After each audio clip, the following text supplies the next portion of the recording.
시편 121편은 하나님의 사람들이 세상을 다니면서 예배를 드리러 갑니다. 그런데 항상 우리가 예배를 드리러 갈 때 기쁨으로 가면 얼마나 좋겠습니까? 그리고 예배를 드리러 갈 때 마음에 벅차서 하나님을 만나러 가니 또 하나님의 성도들과 같이 기쁨의 교제를, 사랑의 교제를 나누니 얼마나 즐겁습니까? 그런 마음만 넘치면 얼마나 좋겠습니까?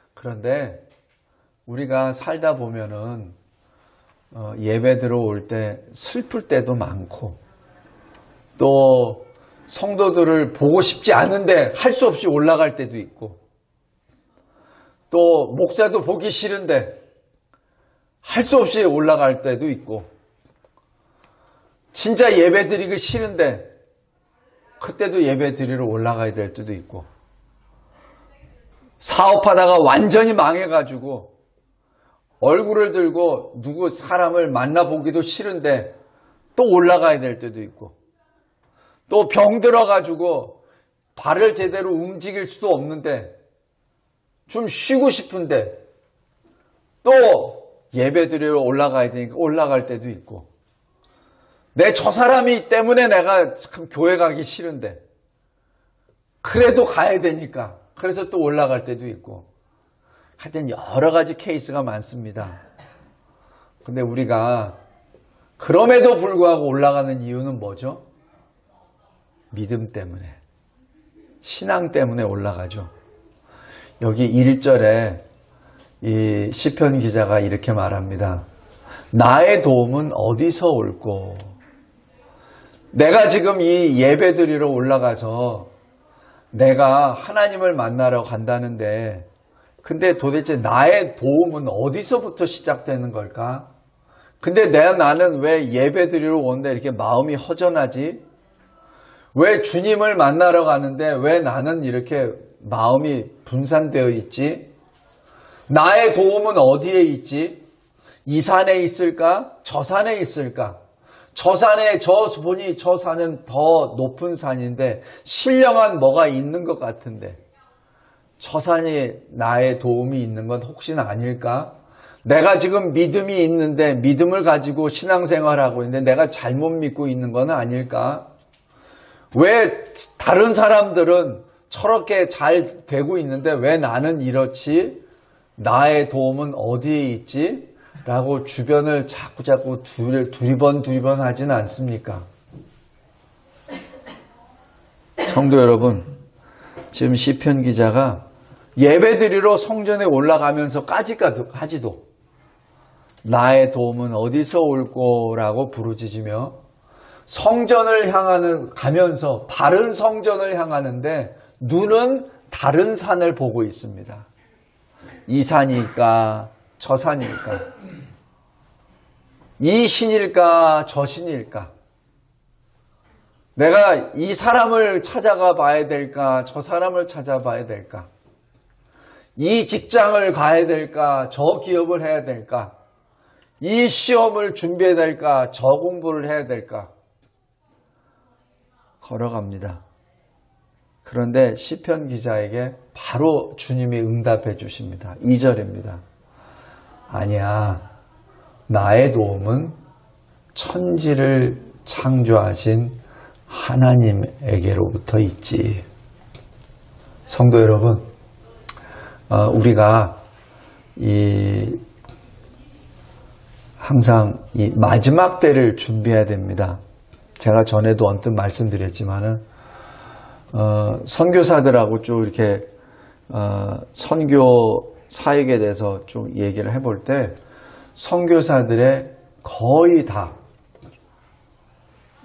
100명 중에 한 99명 정도는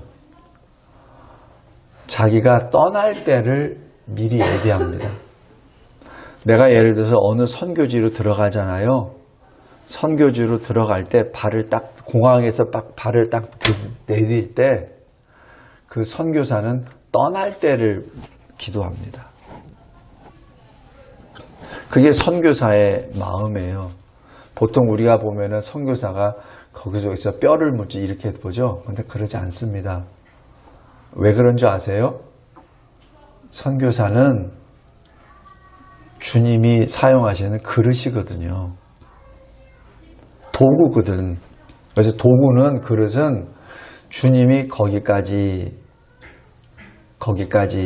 그때까지만입니다. 내가 내 의지로 내 뼈를 묻어야지, 그거는 내 의지고, 그릇이 무슨 의지가 있어요. 그릇은 주인이 거기까지 할 때까지는 있으면 되고, 거기까지 그러면 다시 주님 손으로 들어오면 됩니다. 선교사들이 마찬가지예요. 선교지에 발을 딱 내딛는 순간에 마지막 끝날 때를 기도하기 시작합니다. 그래야 온전히 복음으로 살 수 있기 때문에 그렇습니다. 그러지 않으면 자꾸 내가 거기에 뭐가 끼어 들어가요. 내 의의가 들어가고 내 계획이 들어갑니다. 그러면은 순전함을 잃어버려요. 사역의 진실을 잃어버려가요. 자꾸 내 의지, 내 이름이 거기에 자꾸 배어 들어가요. 내 욕심이 들어간다고. 저도 이 사명자의 길을 걸어가면서 모든 것을 내려놓는 것부터 시작을 했습니다. 왜냐하면 내가 가지고 있는 것을 가지고 있으면은 하나님이 주신 사명을 온전히 감당할 수가 없어요. 왜냐하면 자꾸 나의 옛사람이 자꾸 나타나요. 그래서 목사가 되면 좀 더 유명한 목사가 되어야 되지, 신학 공부를 하면 좀 더 무슨 페이퍼나 아니면 논문을 잘 쓰는 뭐가 있어야 되지, 뭐 이런 거에 자꾸 생각이 집중이 된다고요. 그러니까 하나님이 너는 지금 내 그릇이야 라고 얘기했는데 자꾸 내 그릇을 만들려고 그래. 그래서 사명자의 가장 처음 본 거는 하나님이 나를 부르시는 그 순간 나의 미련을 다 내려놓고 언제든지 부르소서, 그러면 내려놓겠습니다 라는 것부터 시작돼야 됩니다. 그래서 사명자의 길은 내려놓은 것부터 시작됩니다. 여기 시편 기자가 1절에 방황하고 있을 때 하나님이 바로 주십니다. 방황하지 마. 너에게 생명 주신 분은 천지창조의 창조주이시거든. 다른 거 보지 마. 이산저산 보지 마. 이산도 피조물이요, 저산도 피조물이야.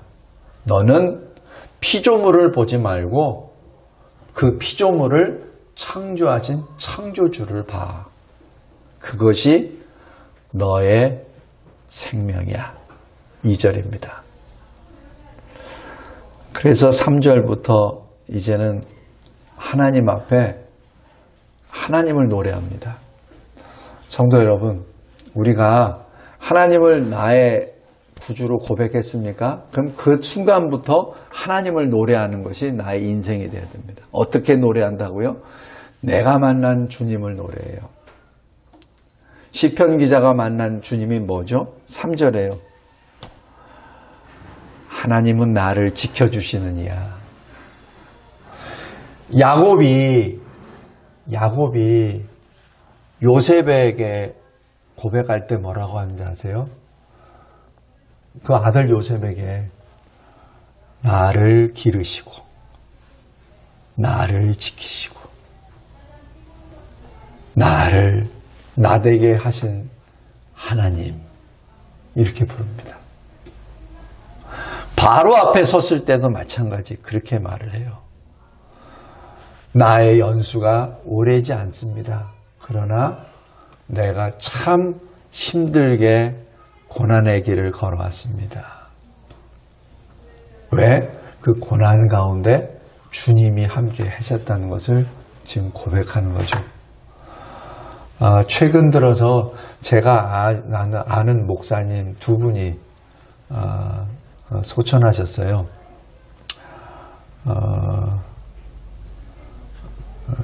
한 분은 제 육사 교수님 되시고, 그다음에 같이 목회의 길을 걸어가셨던 분이고, 한 분은 GRS에서 같이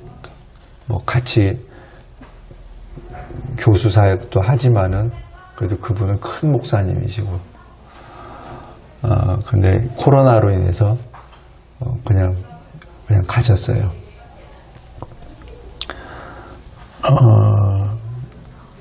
그냥 불과 한 2달 전만 해도 만났었고, 가서 이름 부르고 목사님 하면서 건강하시죠? 라고 하고 웃고 하시던 분들이에요. 성도 여러분, 제가 이제 뭐 그분을 떠나서 뭐 서운하다 뭐 이런 게 아니라, 우리 생명이 이렇구나. 근데 우리는 마치 내 생명이 영원한 것처럼 생각을 하고 뭐 이렇게 하더라고요. 근데 생명은 그냥 순간입니다. 순간이에요. 우리 다시 한번 우리의 생명에 대해서 다시 한번 생각해 보시기 바랍니다. 그런다고 뭐 염세주의로 살라는 게 절대 아닙니다. 우리는 천국 소망으로 사는, 기쁨으로 사는 사람들이에요. 그런데 우리가 자칫 잘못하다 보면은 옛사람의 습성으로 인해서 자꾸 생명을 내 것으로 생각을 해서 뭘 거기다 집착에다가 닻을 꽂으려고 그래. 그러지 말란 얘기입니다. 우리 생명은 그냥 주님이 이리 와, 그러면 가는 거예요. 거기에 토가 없습니다. 항상 우리는 준비를 해야 됩니다. 준비를 할 때 여기 시편 기자가 너 산 돌아보지 마. 창조주 하나님을 봐. 그 즉시로 3절부터 자기가 만난 하나님을 계속해서 간증합니다. 하나님은 나를 지키시는 하나님이시지. 하나님은 나를 지키시기 위해서 졸지도 아니하시지. 하나님은 내 오른쪽에 계셨지. 하나님은 낮에 해가 있을 때 나를 보호해 주셨지. 하나님은 밤에도 나를 지켜주셨지. 그리고 하나님은 나의 모든 환난 가운데 나를 보호해 주셨어. 그리고 하나님이 내가 어디를 가든지 나를 지켜주셨어. 영원까지. 이 세상뿐만 아니라 이 세상이 끝난 다음에서도, 그 영원 세계에서도 하나님이 나를 지켜주셔. 성도 여러분, 이 신앙 고백으로 주님의 마지막 소명을 기다립시다. 마지막 소명을 기다립시다. 이 세상을 그저 그냥 다 포기하고 살라는 얘기가 절대 아닙니다. 오해하지 마십시오. 이 세상에 있는 동안 열심히 최선을 다해 살아야 됩니다. 열심히 살아야 됩니다. 공부하는 학생은 열심히 공부를 해야 돼요. 기업을 하는 성도는 열심히 기업을 하고, 직장에 다니는 성도는 자기 때문에 그 직장이 복을 받아야 됩니다. 가정을 꾸리는 그 부부들은 진짜 그 가정을 잘 해서 그 아이들이 믿음 안에서 잘 성장할 수 있도록 해야 됩니다. 최선을 다해서 해야 됩니다. 교회를 섬기는 주의 종들은 생명을 걸고 교회를 지키고 교회를 부흥을 시켜야 되고 교회를 잘 이끌어 나가야 됩니다. 성도들을 사랑해야 됩니다. 그 일에 있어서 뒷짐지라는 것이 결코 아니라 우리는 최선을 다해서 하지만은 주님이 부르시는 그 순간을 항상 소망하며 항상 그때를 귀 기울여야 합니다. 미련을 갖지 말고 주님이 올라오라. 그러면 그 순간 아멘, 여기 있나이다, 받으소서라고 올라갈 준비가 되어 있는가? 올라갈 때 주여, 주님은 나를 지키시는 이십니다. 주님은 늘 나와 함께 동행하시는 이십니다. 할렐루야, 나를 받으소서라고 답변할 수 있는 준비가 되어 있는가? 우리 이 준비를 합시다. 그래서 오늘 특별히 주보를 안 만들고 제가 그냥 짧게 기도문을 만들었습니다. 기도하겠습니다. 하나님 아버지 감사하고 감사합니다. 저희들에게 생명 주심에 감사합니다. 그리고 늘 말씀을 통해서 하나님의 이름을 부르짖는 자, 또 주님이 오라 하실 그때 아멘, 아멘. 어떠한 것도 머뭇거리지 아니하고 주님이 명령하시는 그 말씀에 아멘, 여기 있나이다, 나를 받으소서라고 나아갈 수 있는 준비된 자, 그리고 주님이 나의 주님이심을 늘 고백하는 자, 나의 인생 가운데 함께 동행하시는 주님의 이름을 부르며 주께 걸어 나아가기를 소망하는 자 삼아주신 은혜 진심으로 감사합니다. 주님 감사합니다. 감사합니다. 감사합니다. 주님 예수 그리스도의 이름으로 기도드렸나이다. 아멘.